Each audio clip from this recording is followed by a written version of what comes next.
चलें आगे। Major events पढ़ लेते हैं जी। सबसे पहले वो कहता है LIC हमारी नेशनलाइज कंपनी हम लेकर आए जी 1956 में।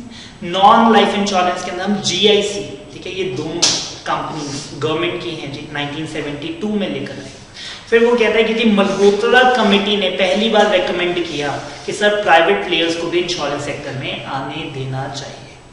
IRDA, LIC और GIC एक्ट्स 1999 में पास हुए और IRDA को स्टैट्यूटरी रेगुलेटरी बॉडी बनाया गया फॉर एवरीवन जो भी इंश्योरेंस के अंदर काम कर रहे हैं। एंडिंग और वहां पर मोनोपोली खत्म हुई थी LIC और GIC की, ठीक है। और उसके बाद लिबरलाइजेशन के बाद insurance industry recorded significant growth. The number of private players 46 तक बढ़ गई थी 2017 तक। फिर हमने जब मार्केट ओपन की तो अब 46 players are in the market. और 2017 onwards national health protection scheme, ये तो मैंने आपको बताया आयुष्मान भारत की हम बजट के अंदर लेकर आए थे, जिसमें हमने बहुत ज्यादा इंक्रीज की। फाइन, तो यहाँ पे हमारा इंश्योरेंस वाला टॉपिक खत्म हो रहा है। We are moving ahead to the public and private sector banks. पहले पब्लिक सेक्टर बैंक्स पढ़ते हैं। ये थोड़ा सा टॉपिक वही दोबारा से आता है बट थोड़ा सा इलैबोरेटेड मैनर में, और आपको देखने में ज्यादा पेजेस लग रहे होंगे बट ये थोड़ा फास्ट रीड है और बड़ा जल्दी कवर होता है, ठीक है। तो कहते हैं सबसे पहले बैंकिंग सेक्टर ब्रिटिश एरा के अंदर स्टार्ट हुई जी। ब्रिटिश एरा ने 3 बैंक सबसे पहले बनाए जी, bank of Bengal, bank of Bombay और bank of Madras. These 3 banks were later merged और एक बैंक हमने बनाया जी जिसको इंपीरियल बैंक हमने कहा, और इंपीरियल बैंक को बाद में स्टेट बैंक ऑफ इंडिया बनाया गया 1955 के। द रिजर्व बैंक को 1935 में बनाया गया, फॉलोड बाय रिजर्व बैंक के बाद PNB भी आया, बैंक ऑफ इंडिया आया, कैनरा बैंक आया और इंडियन बैंक बनाया। जुलाई 1969 was an important date in the history of India। मैंने आपको बताया था 1969 के अंदर 14 बैंक्स को कंपल्सरीली नेशनलाइज किया गया। कहता है क्यों ये डेट इंपॉर्टेंट क्यों है? कहता है बिकॉज इसी दिन 14 major scheduled commercial banks having the deposit of more than 50 crore were nationalise compulsorily, ठीक है। तो जो भी उनके ऑनर से गवर्नमेंट ने उनसे उनकी ऑनरशिप ले ली और the ownership of all these 14 banks vest with government. ये 14 बैंक कौन से थे?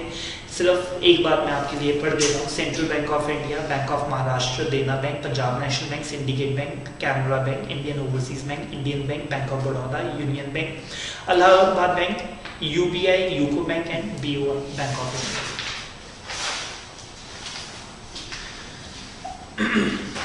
A recent drastic initiative of the government of India is going to change the scenario of the public sector bank. As a banking reform measure, 10 public sector banks को merge किया गया और 10 की जगह कितने रह गए? 4। 6 बैंक्स गायब हो गए जी मैप में से।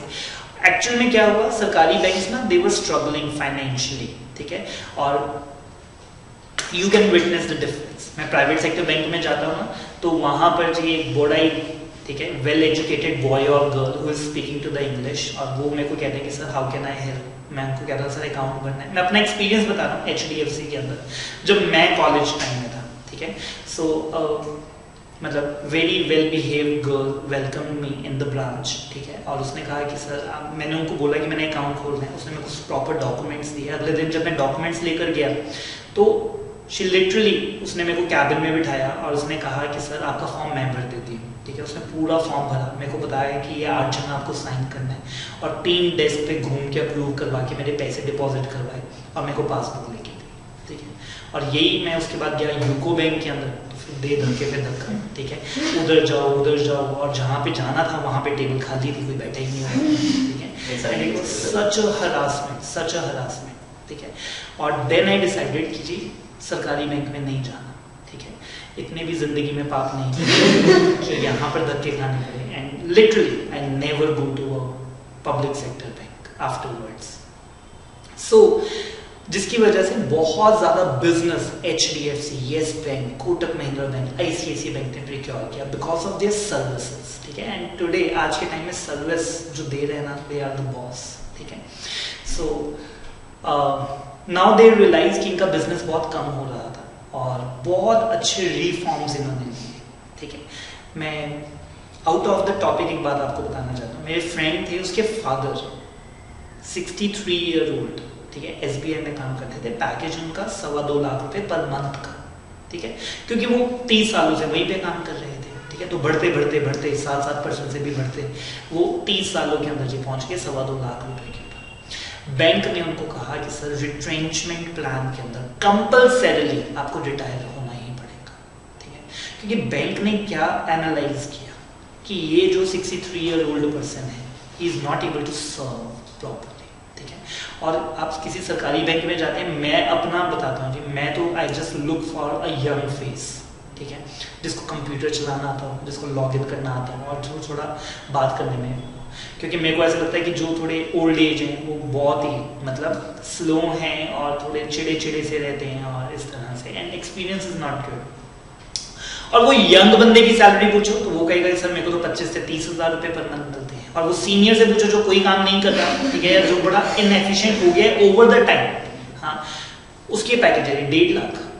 तो सरकारी बैंक वालों ने कहा कि ये 1.5 लाख या 2 लाख वाले इनको अगर निकाल देगा, इनकी जगह अगर 6 यंग पर्सन हम रख लें, ठीक है, तो हमारी तो ब्रांच ही सुधर जाएगी, ठीक है, और लिटरली उन्होंने 60+ लोगों को कंपल्सरी और बहुत अच्छे मुआवजे दिए हैं उनको, ठीक है, एक तरह से उसको 2 साल की पे घर बैठे दी और कहा कि लेकिन आना नहीं है, ठीक है, ऑप्शन इज विद यू, हाँ, तो उसके फादर ने कहा कि जी ठीक है मैं कुछ और काम कर लूंगा, ठीक है, आप मेरे को 2 साल की पे के इक्विवेलेंट कंपनसेशन घर बैठे अगर दे रहे हो तो मैं कुछ और काम कर लूंगा, पैसे तो वैसे भी मिल रहे हैं, ठीक है, so they took it and the VRS voluntary retirement scheme के अंदर वो पहले रिटायर हो गए, ठीक है, और आज बहुत सारे सरकारी बैंक ने इस तरह से अपने खर्चे कम किए, ठीक है, अपने स्टाफ की एवरेज एज यंग की, ठीक है, कि average age of the staff should be less, ठीक है, और फिर इन्होंने रियलाइज किया कि सरकारी बैंक इस तरह कंपटीशन करे जा रहे हैं, 2 ब्रांचेस आमने सामने खुली हुई है, ठीक है, फिर इन्होंने कहा मर्ज कर दो ना, ठीक है, एक ब्रांच बंद हो जाएगी, खर्चा सारा बच जाएगा और कस्टमर भी पूल हो जाएंगे, so in that case so it was a wonderful step, और इनको पता था इनका सर्वाइवल है नहीं है क्योंकि जो इनके हाल थे, ठीक है, so it was a very good strategy. One of the strategy was this कि इन्होंने मर्ज किए। This would take the number of banks 27 से सिर्फ 12 बैंक्स रह गए जी। तो वो कहते हैं these bank mergers are the ones already carried out and will lead to the creation of the big banks, ठीक है जी, जब 2 मिड साइज फर्म मिल जाती है तो एक बड़े साइज की फर्म बन जाती है with an enhanced capacity to give the credit. These big banks would also be able to compete globally, ठीक है, ये बड़े लेवल पे भी compete कर सकते हैं, increase their operational efficiency by reducing their cost of lending. तो PNB का एक यहाँ पे इन्होंने बताया the largest merger announced was the PNB को Oriental OBC और UBI के साथ यूनाइटेड बैंक ऑफ इंडिया के साथ मर्ज किया गया। सर्वाइव कौन हुआ? PNB, दोनों उसके अंदर मर्ज हो गए, ठीक है, उन दोनों की आइडेंटिटी खत्म हो गई, अब सिर्फ PNB बचा, विल बिकम, और इसकी वजह से PNB इंडिया का 2nd लार्जेस्ट बैंक बन गया after the SCL, and it will also become the 2nd largest bank in terms of the branch network. तो PNB की अब कितनी ब्रांचेस हो गई? इन सबको मिलाकर 11,437 ब्रांचेस इन इंडिया और अक्रॉस द वर्ल्ड। ये देखिए जी, ये मर्जर्स हैं, तो मैंने आपको बताया ये 2nd बिगेस्ट बंदे PNB, OBC हैं, UBI। फिर कौन कौन से हुए? कैनरा बैंक और सिंडिकेट बैंक का मर्जर हुआ जिसमें कैनरा बैंक सर्वाइव हुआ। फिर यूनियन बैंक, कॉर्पोरेशन बैंक और आंध्रा बैंक, इंडियन बैंक और इलाहाबाद बैंक, ठीक है, और ये इनका मैंने आपके लिए बताया कि व्हाट इज, तो सबसे बड़ा बैंक है इंडिया के अंदर SBI, उसके पास कितना शेयर है जी? 22.5% शेयर है, ठीक है। PNB, OBC और यूनाइटेड बैंक के पास 7.7, थर्ड पे प्राइवेट प्लेयर आ गया जी HDFC। HDFC is way too aggressive, ठीक है। आज के टाइम में HDFC, अगर आप कहेंगे कि सर सभी में से आप किसका शेयर लेना चाहेंगे, so my money is upon the HDFC, ठीक है। They are wonderfully aggressive company, ठीक है। और आप कहेंगे सर SBI में लगाओ ना पैसा, ठीक है। SBI की बैलेंस शीट को झाड़ेंगे ना तो उसमें से बहुत सारे NPAs निकलेंगे, ठीक है, बट अगर आप HDFC की बैलेंस शीट को झाड़ेंगे तो इसमें से बहुत कम NPAs निकलेंगे। आप कहेंगे sir reason? HDFC is working only in the urban areas, ये रूरल में जाते ही नहीं। और मैं हर साल बैंक ऑडिट पे जाता हूँ बीइंग अ CA, ठीक है, सो हमें हर बार कभी अर्बन ब्रांच में जाना होता है, कभी रूरल में जाना होता है, ठीक है, और from experience I am saying you, rural के 80% लोन्स एनपीए है, ठीक है, फार्मर वो लोन चुका ही नहीं सकता, और जो चुका सकता है वो कहता है जब बाकी सब नहीं देते मैंने क्यों देने हैं, ठीक है। सो अच्छा बंदा भी फिर सही काम नहीं करता। और HDFC सिर्फ अर्बन में लोन डील करता है, इधर कोई चल जाए एग्रीकल्चर और वो कहे कि सर मेरे को लोन लेना है, HDFC का गेट मैन उसको अंदर नहीं जाना है, सर बाहर लो, ठीक है, आपके लिए लोन नहीं है, ठीक है। और सेम मैं यूको के, PNB के बहुत सारे बैंक्स के ऑडिट कर चुका हूँ।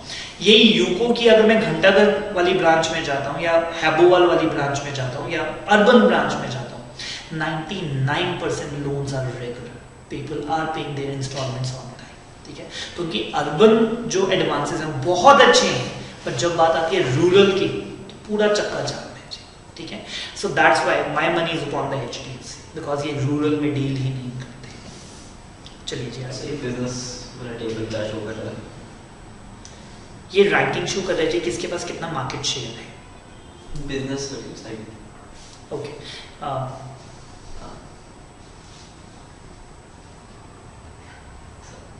ये ये वाला आई एम नॉट श्योर, ये कुछ नहीं, I need to check it, मैंने तो सिर्फ ना इसके लिए एक्चुअली ये प्लेस कर दिया, so I will check it, let you know later. Coming further to the private sector banks refer to those जिसमें most of the capital किसके हाथ में है, प्राइवेट हैंड्स में, मतलब गवर्नमेंट के पास नहीं है, ठीक है। In India there are two types of the private sector banks, एक है old private sector banks जो कि पहले से चलते आ रहे हैं, और एक न्यू प्राइवेट सेक्टर बैंक्स। हमने कहा ये ओल्ड प्राइवेट सेक्टर बैंक्स क्या है, कहता है ये वो हैं जो इंडिया में एट द टाइम ऑफ नेशनलाइजिंग 1969 के अंदर भी एग्जिस्ट करते थे। फिर मैंने कहा फिर इनको क्यों नहीं नेशनलाइज किया गया, क्योंकि मैंने आपको बताया था जिनके एडवांसेस 50 करोड़ से ज्यादा के थे सिर्फ उनको नेशनलाइज किया गया। तो वो कहता है ये उस टाइम भी एग्जिस्ट करते थे, but they were not nationalise due to their small size या एनी अदर रीजन, या इनकी ब्रांचेस बड़ी कम होंगी किसी भी वजह से।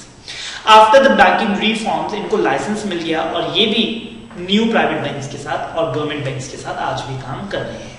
तो 12 ओल्ड प्राइवेट सेक्टर बैंक्स है, फास्ट रीड करना चाहिए, बिल्कुल भी याद करने की आपने कोशिश नहीं करनी। Catholic Siberian bank, city union bank, Dhanlaxmi bank, federal bank, JNK bank, ये तो काफी बड़े हैं जी, जम्मू एंड कश्मीर बैंक, ठीक है, श्रीनगर या जम्मू में आप जाएंगे तो हर जगह इनकी ब्रांचेस आपको देखने को मिलती है। Karnataka bank, Karur Vysya bank, Lakshmi Vilas bank, Nainital bank, Ratnakar bank, south Indian bank, Tamil Nadu mercantile bank. तो वो कहता है ऊपर वाले जितने भी बैंक बताए हैं इसमें जो नैनीताल बैंक है वो बैंक ऑफ बड़ौदा की सब्सिडरी है, तो बैंक ऑफ बड़ौदा के पास उसके अंदर 98.57% शेयर है। तो एक तरह से ये भी गवर्नमेंट बैंक की होगी, ठीक है, क्योंकि गवर्नमेंट ने होल्ड रखा है बैंक ऑफ बड़ौदा को, बैंक ऑफ बड़ौदा का कंट्रोल है नैनीताल बैंक के ऊपर। सर ये प्राइवेट कैसे हुआ? क्योंकि गवर्नमेंट के पास इसके शेयर नहीं है, बट इनडायरेक्टली है, that's why we are highlighting here, ठीक है।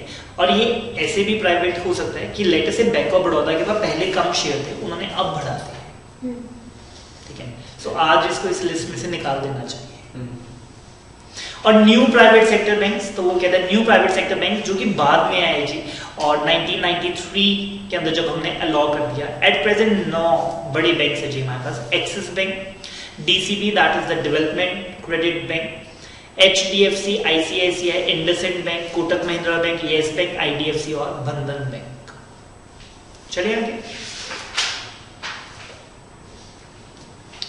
IFCI ये फाइनेंस को देते हैं जी इंडस्ट्री को, ठीक है। IFCI बहुत ही पुरानी और पहले ये स्टैट्यूटरी कॉर्पोरेशन थी, देखिए लिखा भी हुआ है IFCI एक्ट इनका पहले आया था, बट बाद में इसे कंपनी में हमने शिफ्ट कर दिया था। जस्ट लाइक UTI, ठीक है, UTB पहले स्टैट्यूटरी था, बाद में उसको हमने कंपनी में बना दिया और फिर वो भी सेबी के अंडर आ गया था। ये जी पढ़ते हैं, the commercial banks that existed were not equipped well enough to provide the long-term capital needs of any significant manner.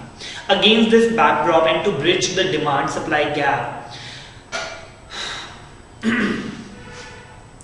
Actually में हमने कहा कि सर इंडस्ट्री को जब पैसा चाहिए था ये IFCI के पास ही क्यों गए, बैंक भी तो थे, अब बैंक के पास चले जाते। तो वो पहली बात में यही बात बता रहे कि कॉमर्शियल बैंक्स वो कहते हैं कि वो लॉन्ग टर्म लोन्स नहीं दे रहे थे, ठीक है, 5 साल 7 साल 10 साल के लिए तो लोन दे रहे थे, बट ये आपको लोन देते थे अप टू 25 ईयर्स। ठीक है, सो वो कहते हैं कि जी against this backdrop and to bridge the demand and the supply gap capital needs of the economy, government ने आईएफसीआई को इनकॉर्पोरेट किया July 8, 1948 by way of IFC act 1948।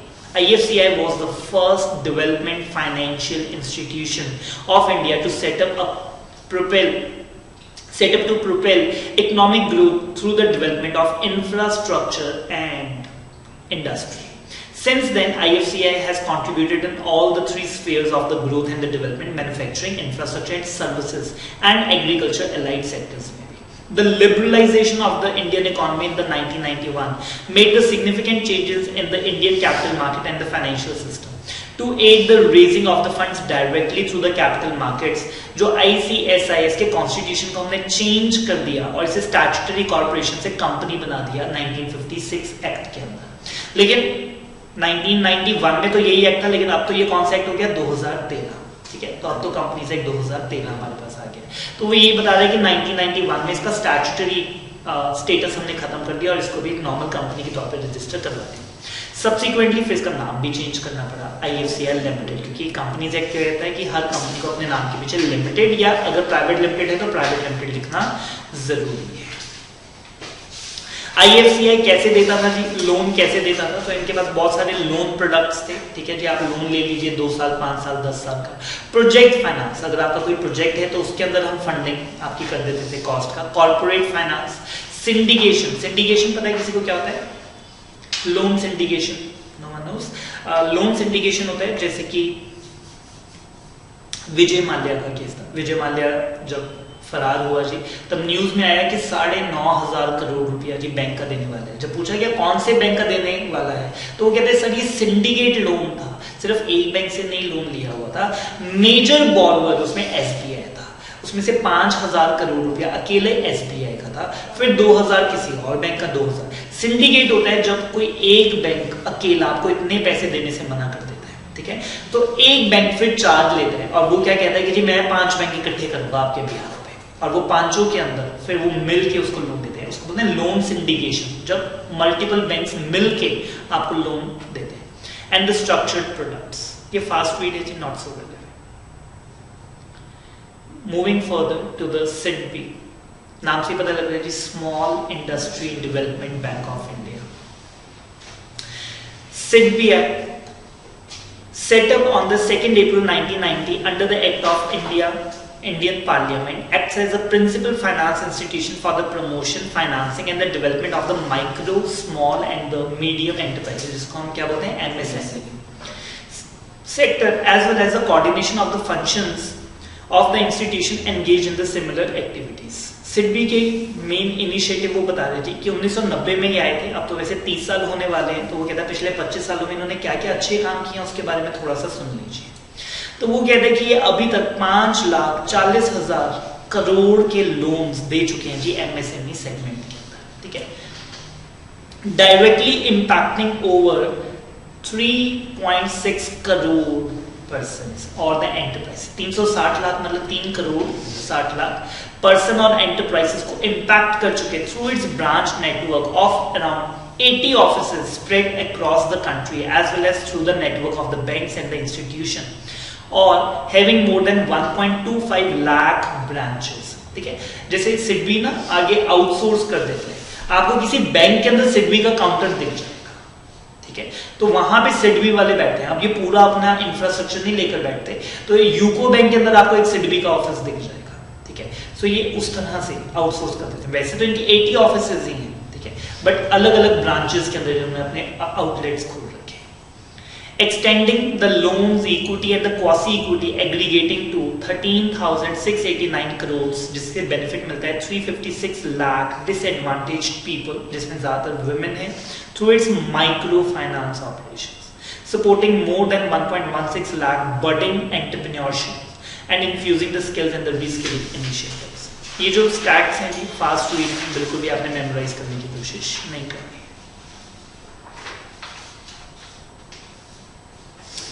आज इतना ही करें, एक बार वो रिपीट कर दो। इससे पहले वाला topic industrial finance corporation of India, इसका रोल क्या था?